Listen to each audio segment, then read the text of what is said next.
coordinator. Heidi, maybe we'll wait a couple minutes when everybody gets in, but then we'll do a little round of introductions because I don't think I've met any of your lovely faces before. Okay, no, so It'd be great. Hi, Catherine. Stacy, it also looks like you have some stuff in behind you too. Some laundry. You're on mute. Just loads of laundry, actually. Fun. That's awesome. Clean, so that's positive, but definitely. My office is generally cleaner than my house. So like my office is pretty like put together, but if I did this in my house, not so much.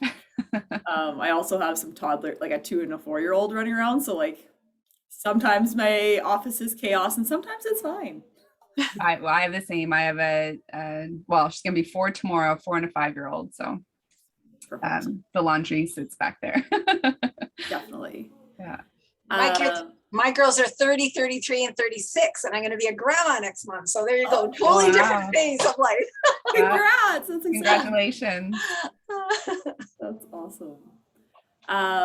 Let's get started then. As people roll in, they can keep coming in. But to get started, I'd just like to acknowledge that UBC Okanagan, where I'm situated, it is on the traditional, ancestral, and unceded territory of the Silks Okanagan peoples. And I'd like to acknowledge that many of you are joining from places near and far and acknowledge the traditional owners and caretakers of those lands. If you wish to share your own land acknowledgement, you're more than welcome to in the chat. And then today is really a true roundtable discussion. I did not plan a lot for the session because I feel that having those real conversations is where we really dig into the meat of our roles. I've created a couple loose guiding questions talking about like virtual versus in-person programming, what we're doing, where we're all at with that, what's been the most successful for us, if our unit, department, and universities have specific goals when it comes to physical activity and well-being, and if anybody's doing any active transportation events. And that's personally just for myself because that's something I'm looking to. But I'm wondering if the group has any other questions that they would really like me to cover, and then I'll kind of keep the group on making sure that we only take an hour for these topics and the discussions. But I'm just wondering if there's any other topics or discussion points that anyone really wants to hit on today.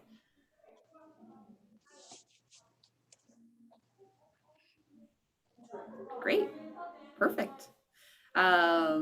Feel free, obviously this is open conversation, so if you have questions, just throw them out too. Let's start with a round of introductions because I don't know everyone yet. My name's Crystal Westgate and I'm from the campus of UBC Okanagan. And I am the Physical Activity and Wellbeing Coordinator here. And maybe I'll pass it along to Angie. Hello. I didn't know anybody until yesterday when I was on with these 3 other lovely ladies that are on here as well. So yeah, my name's Angie Wood and I'm the fitness coordinator for the University of Ontario Technology. Oh my goodness, I don't even know where I work today. Ontario Tech University and Durham College. So we have both a college and university on our campus. Maybe we'll pass it along to Heidi.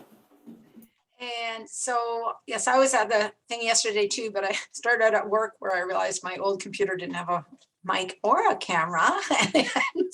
Anyway, so struggling with my phone, but I'm back at home today in my comfort zone. So instructional programs coordinator at McMaster, so which covers everything like we do all your rec programs, anything from meditation to obviously self-defense. I also oversee all the first aid courses that we offer. We do a whole program for staff and faculty all over campus, etc. So yeah, and Mac Moves, that thing I have behind me, is an initiative that I can go into a little bit more, that we also have on campus. It's all free programming, trying to get people moving, associate with mental health and all that kind of stuff. Lovely, let's pass it over to Stacy. Yeah, so I'm Stacy. I was also here with these ladies yesterday. So I'm from the University of Waterloo. My technical term is strength conditioning coordinator. So I oversee the weight rooms. I actually also oversee our, not our main account, but our recreation account, Instagram.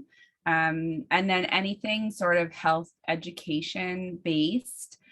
comes through me. So we're actually in the process of changing my job description so that I will be overseeing that as well as the conditioning part. And then we are short a few coordinators. So at the moment, and since COVID started, I've been overseeing our fitness and instructional programming as well. That sounds busy. And Evangelina. Yes. Hi, everyone. I had the privilege of being with these ladies yesterday. So my name is Evangelia Taylor. I'm the Group Fitness and Instructional Programs Coordinator at Ryerson. So handle all the programming, whether it's wellness, fitness, some strength and conditioning, varying like throughout the department. Yeah. Well, welcome everyone. It's funny, I'm the only new person here. You guys were all together yesterday. Let's kind of dive right in. Like what kind of virtual, maybe we can divvy it out and have virtual programming and in-person programming, because I'm assuming we're probably doing a little bit of a mix of both. What are we working on right now as regards to like physical activity and well-being programming as it relates to virtual stuff? I'll just open the floor. So we have a lot of virtual going on at Ryerson because our campus is probably like 99% still virtual for this semester. The hope is to go to 100% in person in the winter, but we're always waiting week to week. Things keep changing.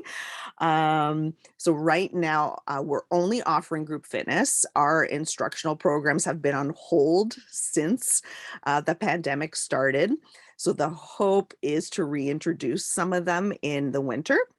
But for now, we have 25 group fitness classes going on. Of the 25, 8 are in person and 17 are virtual. Angelina, how's your participation levels for your virtual classes? Not as good as we'd like them to be. And what we've been finding is we think we've lost a lot of the students we would have had previously who kind of had connections with the instructors. So as new students have come on campus, they don't have that connection with the instructors. And so to hop onto a class virtually is not their number one choice. Our in-person classes, though, are only for students. And we're definitely seeing that, you know, they're coming out to classes, they're enjoying them. So yeah, definitely been struggling on the virtual side of things. Definitely more members attending those classes. I don't know about anybody else, but we had the same. We stopped doing virtual classes. We have pre-recorded classes on our YouTube channel, but we out in BC are fully in person. We have very little percentage of our population being virtual. Yeah, we don't have anything virtual anymore. Like we have like a library of stuff they can access and register for free, but we don't have any like anything live that's virtual. Right.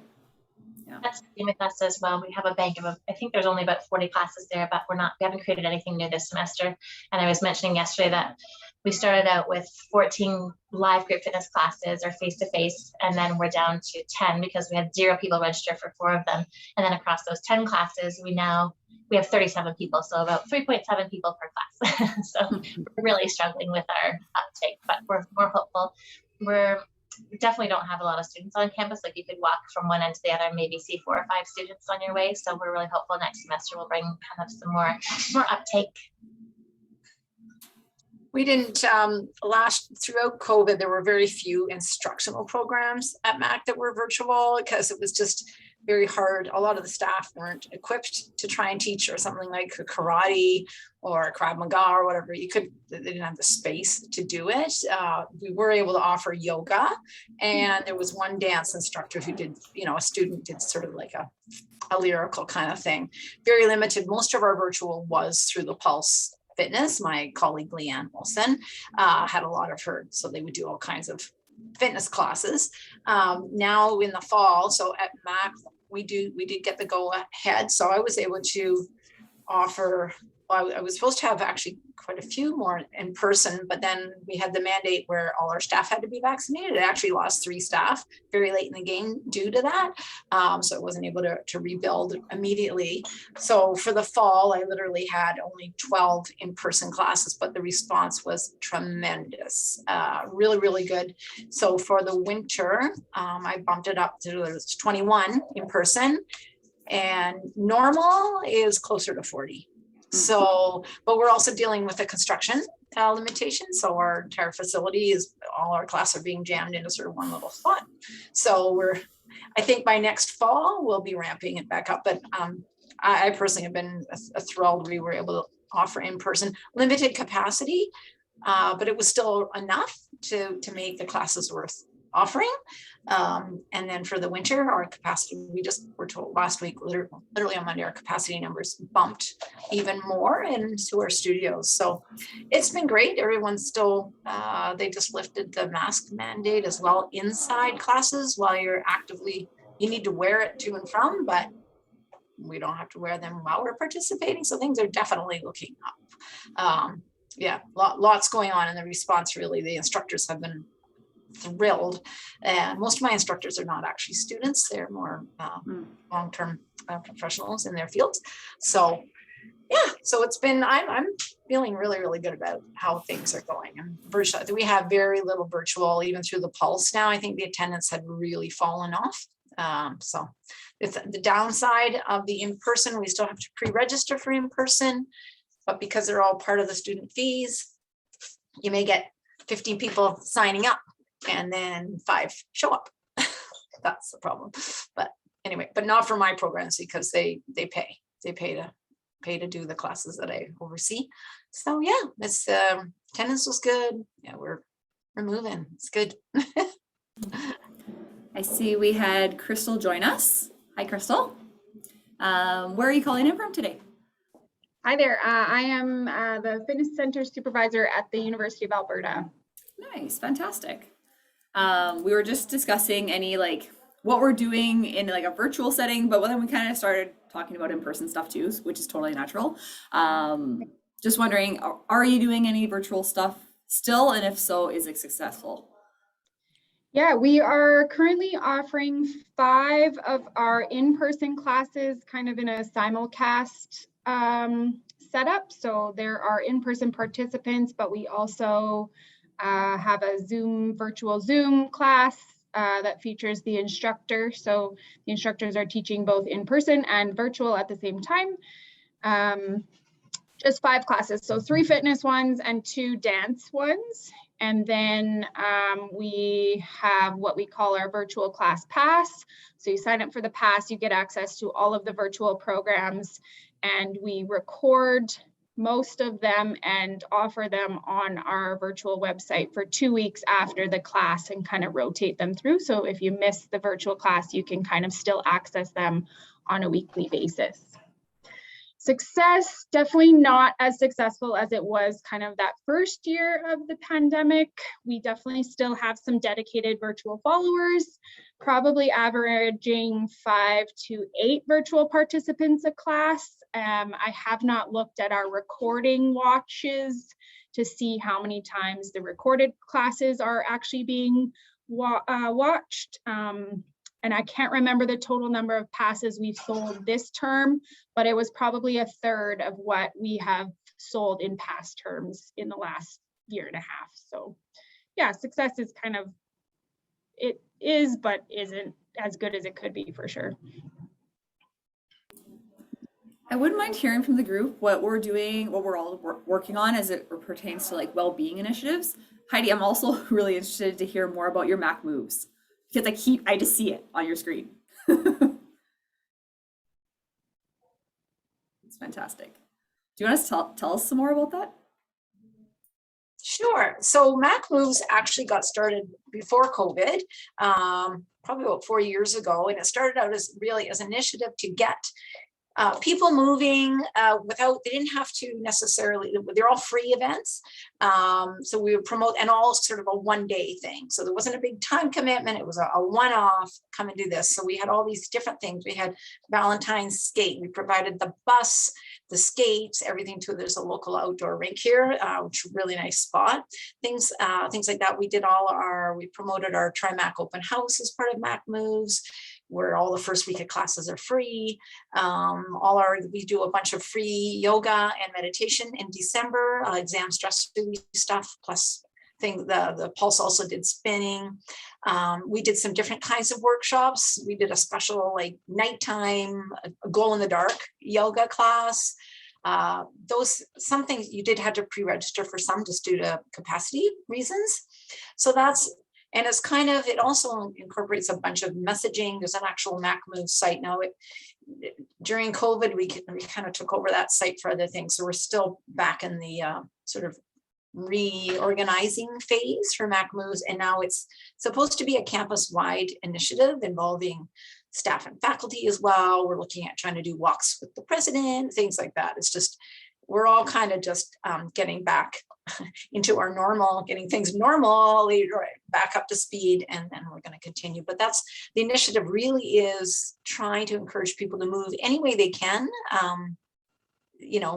Obviously encouraging that you don't have to go to a gym, even though we have to say you do not have to do that. Let's find ways to move in your daily life. That's kind of the messaging and getting people involved. And yeah, that's it. Promote to residences, especially staff, faculty, everybody. And can I ask you a question?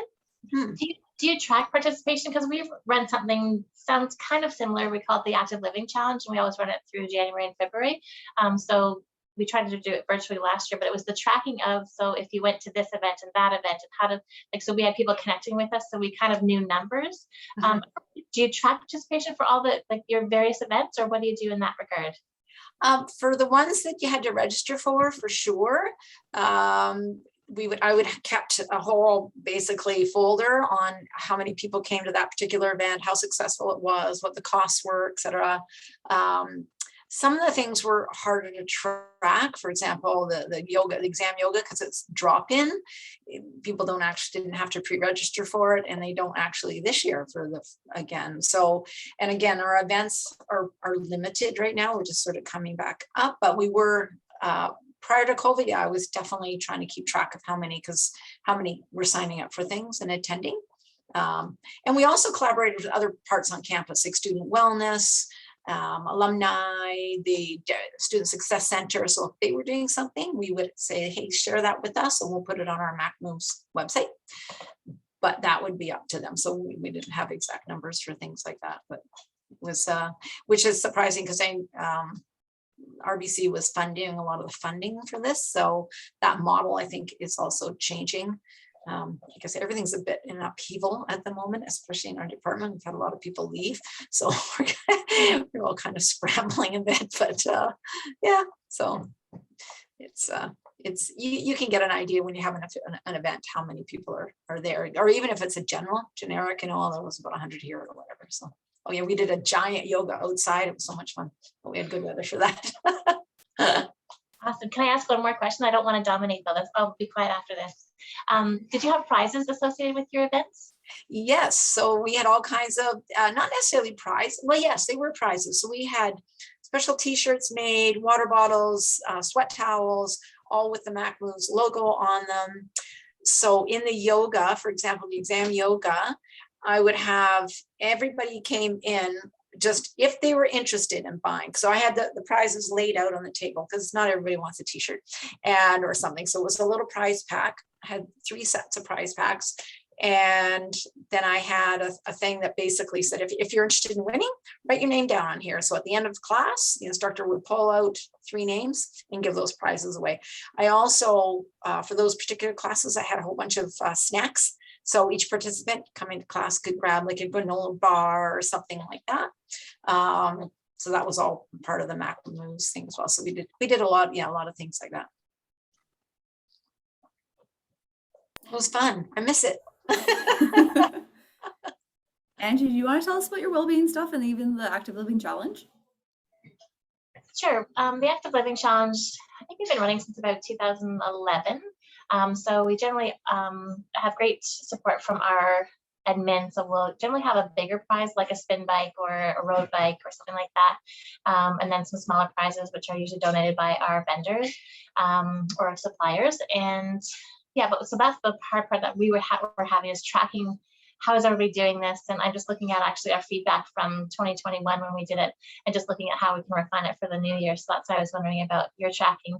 Yeah, so it's pretty much anybody can do anything. So it could be, they could be tracking their own workout with us. They could be tracking a dog walk, you know, anything that really involves physical activity. We also ran some events, some trivia nights, name that tune. We did a paint night, some different things like that. So just anytime really anybody engaged with us, be it kind of more physical activity or wellness based, then they would be eligible for a draw. So we did weekly draws, and then some of our bigger prizes were monthly draws, and then our grand finale prizes were kind of more of those bigger ticket items. So yeah, so obviously we changed to virtual in 2021. So I'd like to see if we could do a little bit of both next semester so that we're catching those people that aren't on our campus, but also encouraging people to come and actually visit us. Yeah, so that was that one. And I think from the stuff that I mentioned yesterday, we haven't done anything yet, but we're looking at doing some You Can Play events, so like the LGBTQ types of stuff, which if anybody's done, I'd be interested in hearing more because we haven't done anything as of yet. So this will kind of be our first endeavor. Some classroom visits I was mentioning yesterday. So we've done a few more of those than we typically would have before, where students that are new, typically first year classes, we've been invited to speak. So that was really great to let them know that we're open, the protocols that we're using to keep them safe and those kinds of things were good. Since the start of the pandemic, I've been we created a campus rec library. So there's 4 sections of that I add to right now 3 times a week, but we were doing it daily previously. So the students can look up information on exercises and workouts. They can look up mental health and wellness, healthy eating and nutrition, and then just for fun. So today I posted something on paid by numbers, like just on your computer if you need a little break during the day. So yeah, that's had some good traction from it, because then people can just kind of opt into whatever they want to. We were doing lots more programming during COVID, obviously. So our old webinars and podcasts are posted on the campus rec site as well. And then I think just the only other thing I mentioned yesterday was that I think we're being a bit more intentional about our customer service when people are actually in our space, going and talking to them and saying, hey, I see you here a lot. Do you know that we offer group fitness classes and they're actually half price starting this week, and creating some relationships with people who now will stop by and either to our desk or right to my office, just to try to get that connection going. And yeah, so people have a sense of connection with us, maybe which were missing during the pandemic. Angie, do you have any summary of document of any description where you kind of have listed all the stuff that you've done through this that we might get some ideas from? I mean, I know I tracked all my stuff. I have something, but it would be good to get some more ideas of things that we might be able to add to our stuff. Yeah, I can. Yeah, if you want to shoot, I'll put my email in the chat. If you want to shoot me an email, I'm just looking at all the different things that were just part of the Active Living Challenge. Yeah. And I wouldn't mind, I'll look up your website actually for Mac Moves too, because if lots of the information is there, I'll maybe steal a couple of ideas from you as well. It's not like all the stuff that was there is no longer there. That's the problem. But I can send you a file of what pre-COVID would look like. But the Mac Moves site now doesn't have anything on it. It was very full before, but it's completely been revamped, clean, nothing on it. So hopefully it will build. But yeah, I'll get your email address. That'd be great. Thank you. I'm also interested in knowing what everyone else is doing at all times. So if whoever wants to like share ideas, share what everyone's doing for programming, just send your email in the chat and we can have like a group email chat through all of us. I can share a little bit about what UBC Okanagan's doing for like well-being programming. So we have 2 different themed months throughout the year. So this month that we're in right now is Thrive Month. It's all about mental health and awareness. We partner a lot with our physical activity and recreation initiatives within Thrive, but one thing that we're really pushing out right now is a Mirrorless Monday. So next Monday, we're covering up mirrors in every building on our campus and post it like with brown paper and posting like inspirational sayings, as well as like come see our booth in this one building. And we're just talking about how especially after like the pandemic, everyone's on Zoom, all these filters and like needs for like improving body image, that it's just a time to like reflect within rather than what you see in the mirror.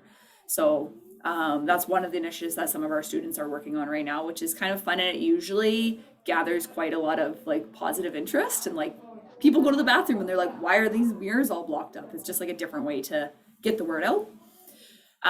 The other initiative that we really push out is one that I directly coordinate, is Move UBC, which is in February. So it's an initiative to get everyone active and less sedentary. There's a variety of different signature events, including last year we had a decolonizing physical activity and sport speaker series. We had a research seminar with grad students presenting physical activity research. We have like a kickoff walk and then like a cha-cha slide at the end of the month, like just things that students can get involved with. But we really push it out to our campus for our student groups to like get involved. We have like Move UBC grants, like small grants that we can provide out just for their own initiatives to get the campus more active. Something that I'm looking at doing, or will be doing, not looking at, I am doing it, in February this year, is partnering with one of the Human Kinetics classes to offer movement breaks in the classroom in first and second year classes. So that should impact like some decent amount of students. I'm also planning right now, and it's starting next week, an intercultural sports series.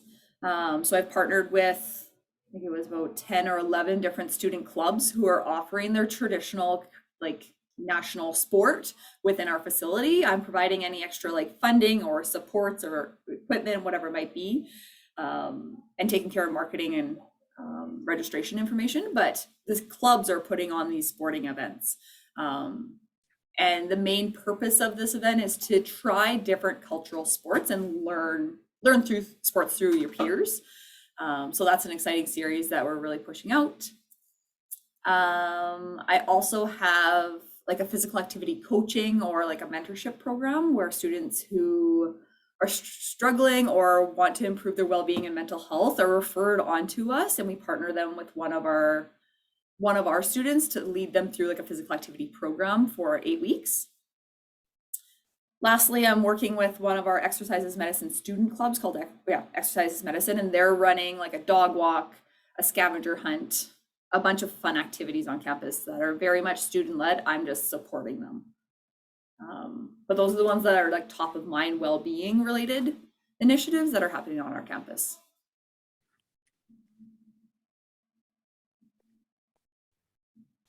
So I'm curious about your Mirrorless Monday. Is it every mirror in the facility?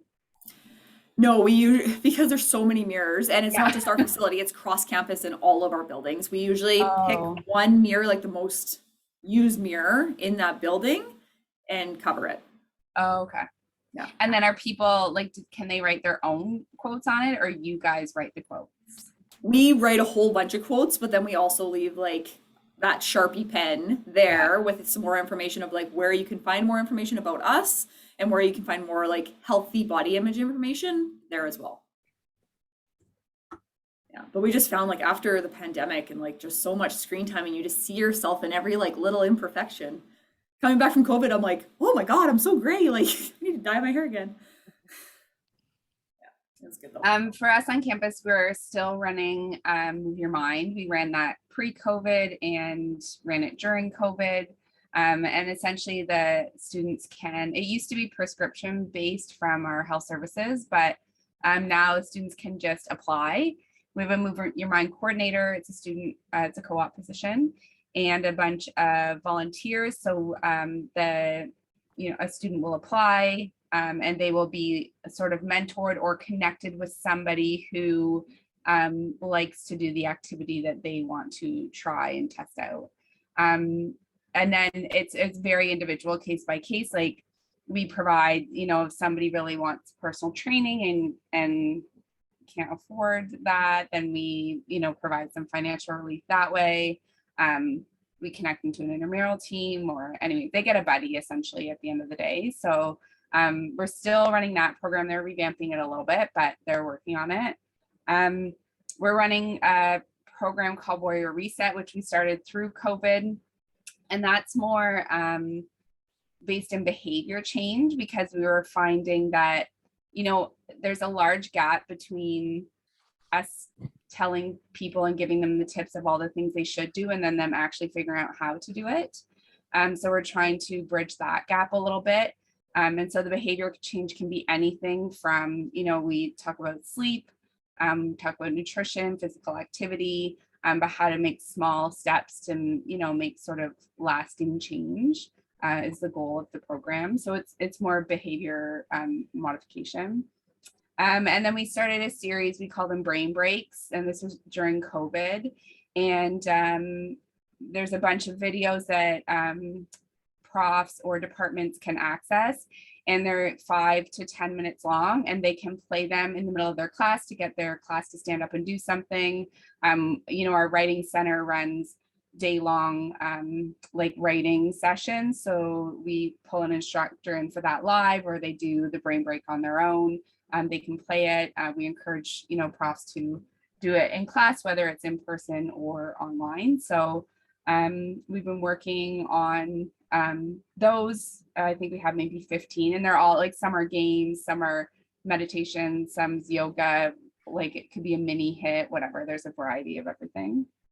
And then we're actually working on a sort of a framework, a sense of belonging framework that comes from one of the pillars of our university. And we want to be working on that before we're reaching out to some of the marginalized groups, because we're trying not to be very like token. We're going to ask you what you need now, maybe where we haven't reached out as much as we should have in the past. So they're working on that sort of sense of belonging.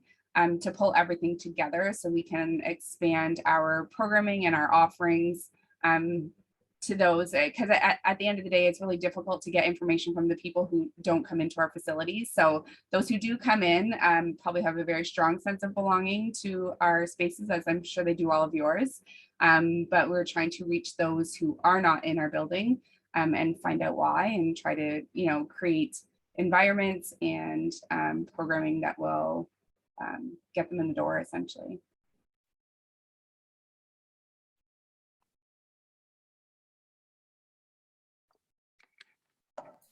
Nice. So a lot of similar things going on at Ryerson. We've been working on similar to the brain breaks, like a study moves type thing that we're trying to put together and like distribute among faculties so that professors can actually be playing in the classroom. So we're in very early stages, but our hope is to be able to move forward with that. We have been offering movement breaks. I think it started just maybe slightly before COVID started, and then it kind of took off after that. And this particular month, for instance, is Trans Awareness Month. So everything featured on movement breaks is by someone who identifies as trans, so that we're also reaching out to different individuals on campus. We run a program at Ryerson called Thriving in Action, and we're heavily involved in it. So what we do is we offer 3 group fitness classes a week for this particular group, which are basically students who have self-identified as languishing, so struggling. And so the classes are more about belonging and connection and just moving, whatever movement looks like for you, as opposed to, you know, like you have to get a super great workout, right? So we're working on kind of the other things around it. We're also running a program. It started pre-COVID. It actually did really well throughout COVID when it went virtual, and it's called the Body Project. So it's a program that started in the States. It's actually quite popular in the States, and it's a cognitive dissonance program, which teaches students like body positivity and kind of what, you know, people experience like in the media and various other things, and how usually what's coming out of the media and beauty companies is they want to sell things, right? So it's kind of recognizing those things and digging into it deeper. And what's great about the program is it's actually student-led. So it's a peer facilitators. So they take them through in their 4 one-hour sessions, and they go through and have some pretty in-depth conversations. And there's been quite a bit of positive feedback related to that program. We've done body positivity photo booths in the past. They were popular, really popular. Haven't been able to do it since COVID. It allowed people to kind of like post on social media about body positivity. So that went really well. And just in general, kind of working with our marketing and promotions to better educate students on the importance and connection between movement and mental health, and also movement and academic performance. Evange, I just Googled this the body project. Are your student facilitators trained Yes, they do by go through this some. organization? So Colleen Amato is actually part of the counseling department, and we're one of the few areas on campus that have a designated person from the counseling department. So part of her job is with us, part of it is with the counseling center. And so she has kind of spearheaded it. I assist her with those things, but she takes them through the training. Yes. Oh, so she would like this body project would train her and then she's training your students. You got it. Yeah. Okay, cool. Thanks. No problem.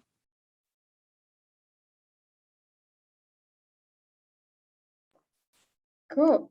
Everyone has some really unique things going on.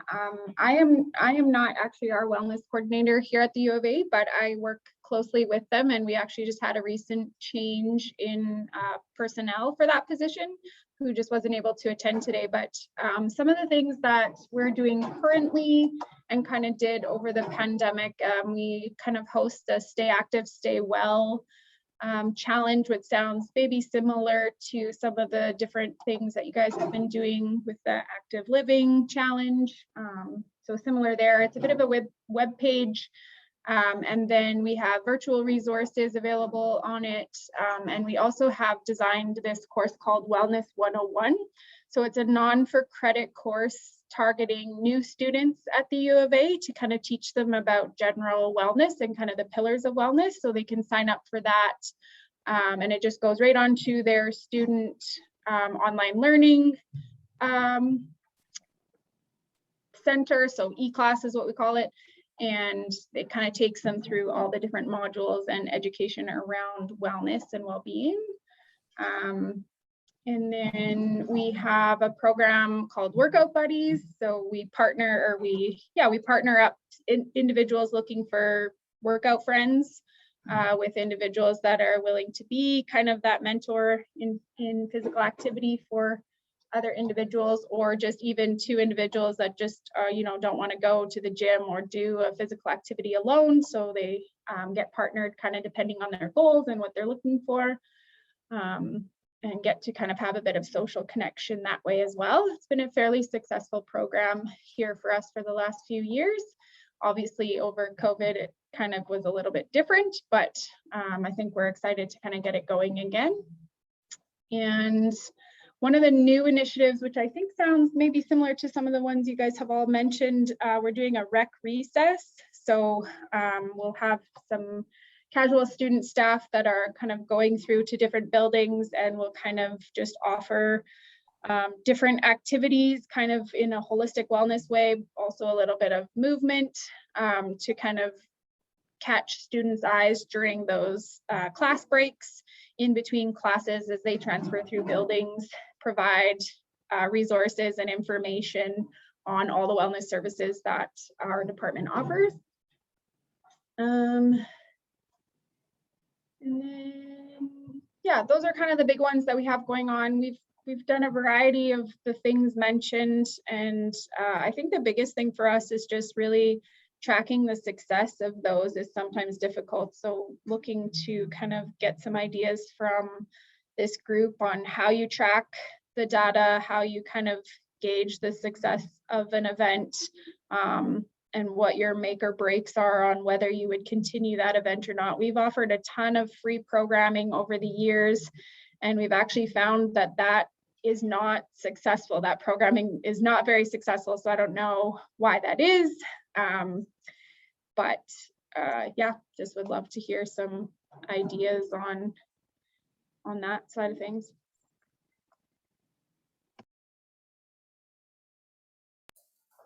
I can speak a little bit to some of our evaluation pieces. Like each event or initiative might have a completely different evaluation set.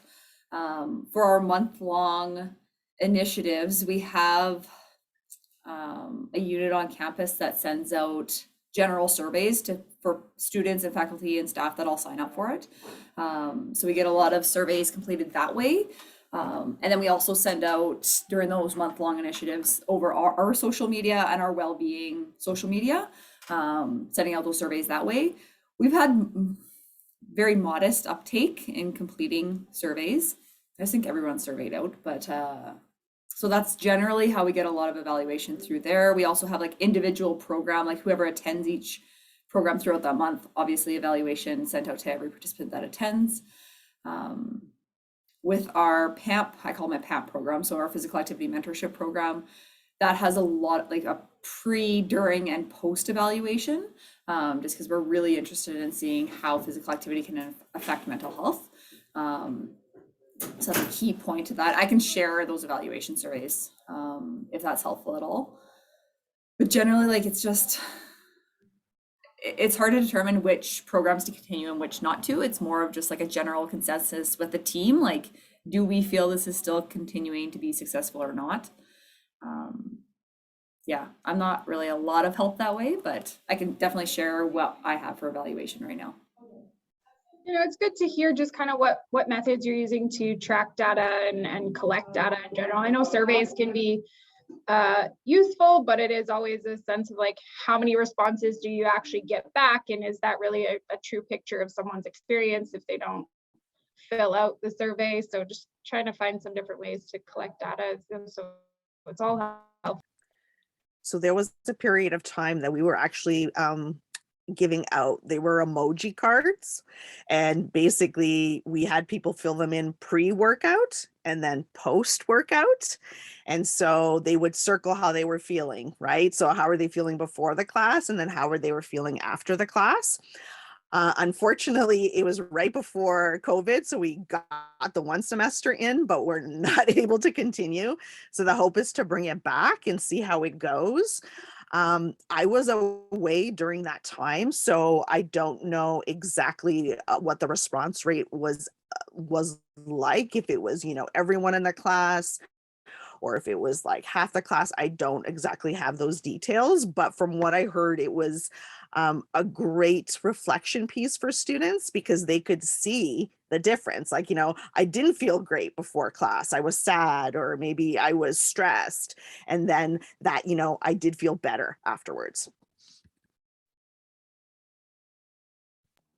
Cool. Yeah, I've heard of that as being kind of a gauge for participants. We trialed something similar at one of our events that we've hosted in the fitness center a couple years ago, where they would just, kind of indicate how they were feeling after they left the event. We didn't track how they were feeling before, so that's kind of an interesting addition there. I really like that.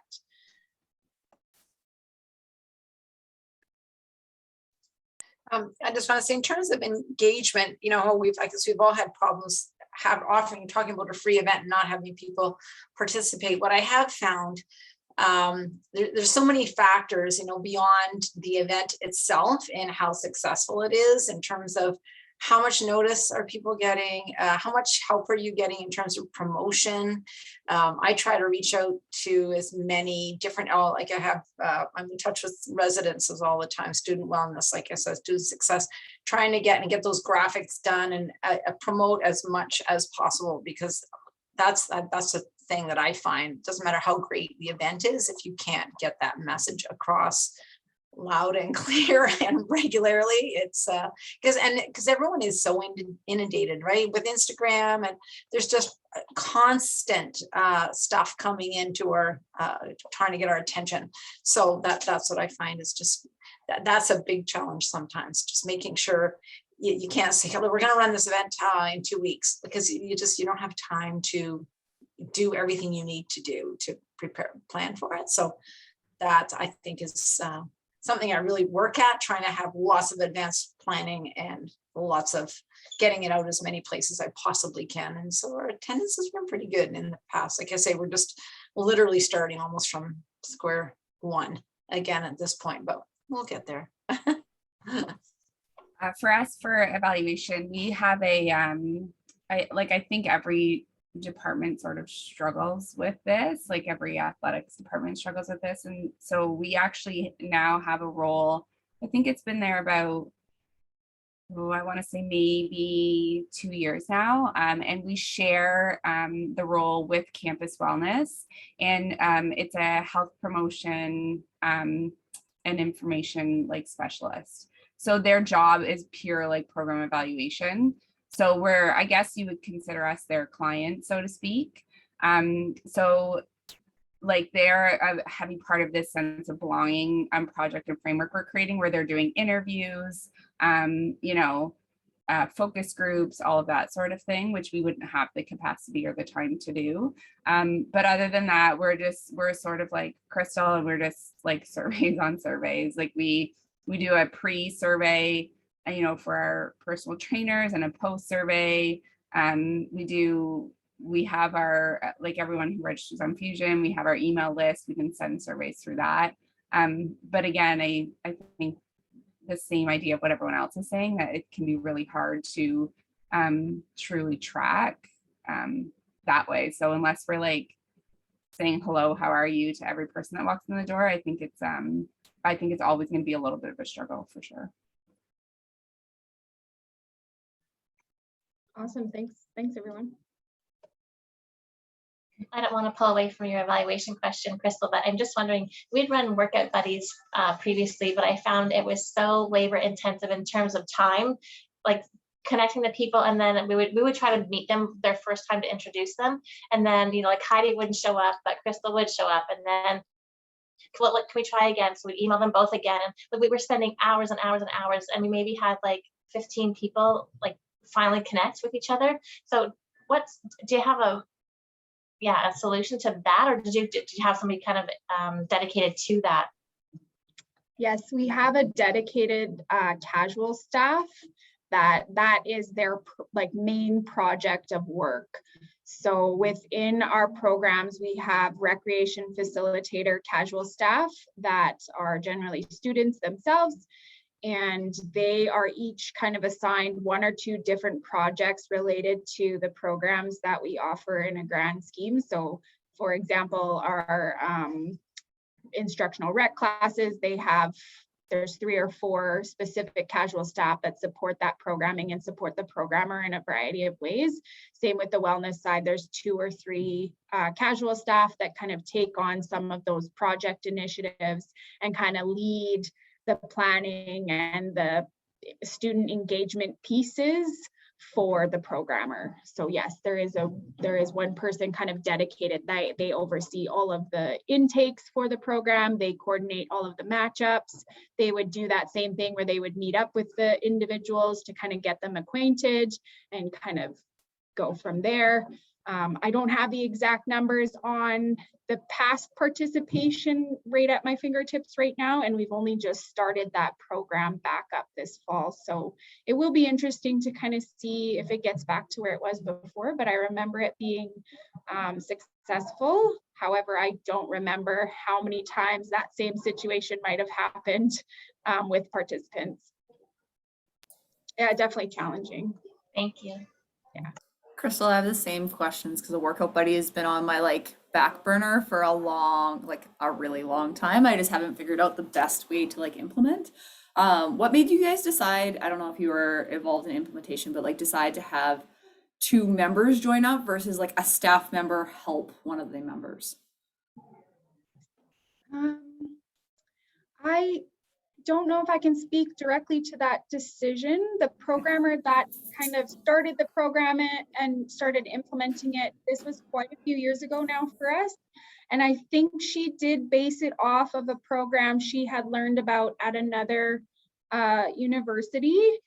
I want to say they might have tried having a staff member be the workout buddy, but it didn't really create the same relationship for those individuals moving forward, right? If you're choosing to go to the gym out of your own volition, you're choosing to be social rather than someone's hired to be your workout buddy. It was just a little bit, I feel like inauthentic. So matching other students with other students, I think, was the better framework there, and probably part of the success.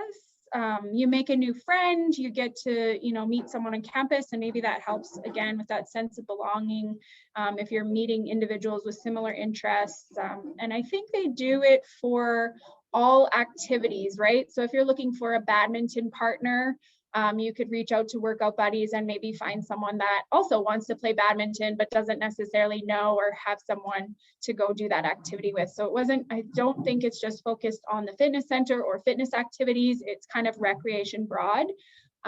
So that could be part of the success as well, right? So there's opportunity to move your body in all ways through the Workout Buddies program. It doesn't have to be that structured exercise format.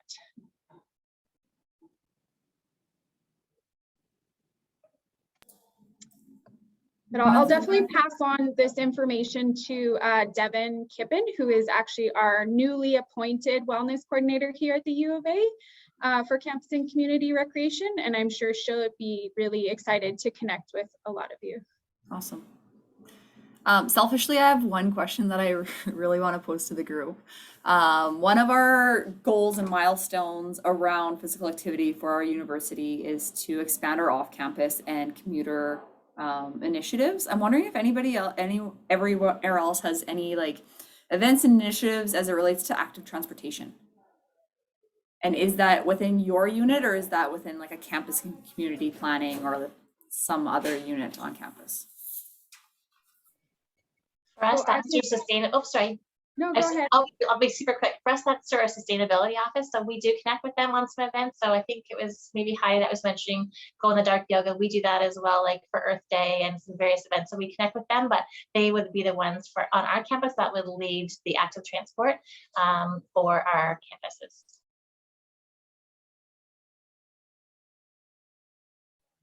I believe our wellness coordinator did get involved in projects on campus. It might have been in partnership with our sustainability area, but I know that she used to attend, the city of Edmonton has kind of a forum each year and like an area kind of dedicated to that. So really popular in the city this last few years is expanding bike lanes, expanding active transportation opportunities. So we have, just a ton of bike lanes being created throughout the city, and a big push for people to take advantage of those. So there have been different incentives through the city of Edmonton to get involved with active transportation. And then, you know, the mobile or the pay for use scooters and things like that are really big in our city right now. Obviously, we're a winter city, so biking can be a challenge, but they've really tried to really increase the infrastructure that supports active transportation. And so I believe our wellness coordinator in the past kind of was involved in some of that and involved in trying to figure out how to make sure that infrastructure existed on campus as well, to kind of make our campus more friendly for active transportation. We have done in the past bike maintenance workshops with our sustainability unit. So that's kind of a fun thing for students to take advantage of. I don't know all the ins and outs, but in the past, our wellness person has been involved in that piece on campus for sure.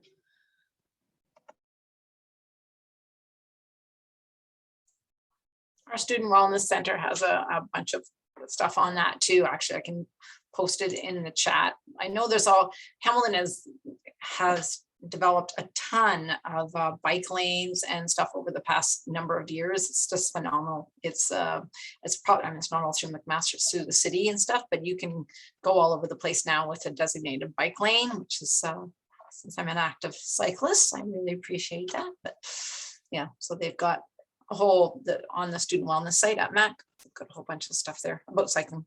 Anyway. From here, we have about 5 minutes left until our meeting concludes. I can open up to the group. I don't have any other questions. If anyone else has anything else that they'd like to ask, this is our time. Has anybody done any You Can Play events a varsity game and having it kind of intentionally be labeled a you can play attendance night or anything like that. Angie, can you tell me more about You Can Play? Yeah, it's I can't speak to it 100% because we haven't run it a whole lot yet, but we have some students who have been trained by one of our, somebody from Inclusion, Equity, and Diversity Office, just trying to reach out to, I don't know what the percentages are, but I'll get this wrong, but just to give you an idea, research shows that, 80% of students who would identify LGBTQ would not feel welcome and not come even to a varsity game. So just trying to find ways that we can get them, those students who would not maybe normally come to some events. So I think MAC, I think, has actually hosted, I think that was one of the slides, some events were at varsity games where they've had people really invited different groups on campus. And I think that was one of the pictures in one of the slides of the from the training that we had. So again, it's brand new to us, so I'm kind of just learning all about it myself. I know that's on my list of things to identify to work on next year. But my first steps are to connect. We have a Pride Resource Center here on campus, and just to start building that relationship. So I've already started some building relationship stuff this year, and then next year it'll just be sitting down and be we have resources to support you. What can we do to really engage this population? What kind of things interest you? I think it was Toronto that might have done a Pride drag walk at some point. And hosted it in the gym. And I just thought that was a really interesting activity. Their Pride Resource Center arranged it, organized it, but rec paid for it and provided their facilities, just as a way to allow them to do their own programming in their own way, but introduce them to our facility in a way that feels inclusive.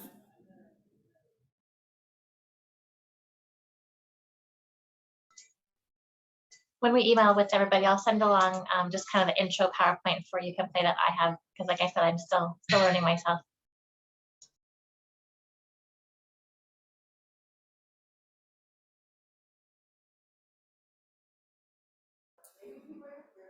And if there aren't any other questions, I just want to say it was a pleasure meeting with all of you today. I'm hopeful that one day we'll be able to meet in person at a NIRSA conference. One day, that would be lovely. But I just wanted to say thank you. I've started a little email, but feel free to email each other, and then I'll share everyone's email at the same time right after this meeting. Great. Thanks so much, everybody. Great. Thanks. Everyone, have a nice Thanks, weekend. everybody. Take care. Bye. Bye.